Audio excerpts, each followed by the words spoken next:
নামাজ পড়াস না, তোর আজকে গরম পানি দিয়ে মাইরে ফেলাম। পড় নামাজ, আরো বেশি করে পড়। জইলে পুরে এবার মর, দিছি গরম পানি ডাইলা। কি বড় নামাজ, আজকে কেমনে নামাজে যাও দেখো। নে আজকে ঘর থেকে বেরোলে মরবি। ইস, হে আল্লাহ, যে আমাকে নামাজে যাইতে বিরক্ত করে, নামাজ পড়তে বিরক্ত করে, তাকে আপনি হেদায়েত দান করুন। আসসালামু আলাইকুম রহমতুল্লাহ। আমিন।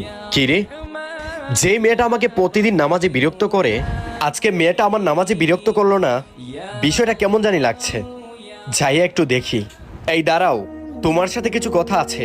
কি কথা হুজুর? কথাটা হলো, তোমার বোন আমাকে প্রতিদিন নামাজে বিরক্ত করত, কিন্তু আজকে সে আমাকে নামাজে বিরক্ত করলো না। ও তো অনেক অসুস্থ, ওর জন্য আমি ওষুধ আনতে যাচ্ছি। আসসালামু আলাইকুম।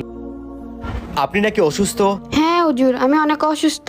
দাঁড়ান, আমি আল্লাহর কাছে আপনার জন্য দোয়া করে দিচ্ছি। আমিন। হুজুর, আমি তো সুস্থ হয়ে গেছি। সবই আল্লাহর ইচ্ছা।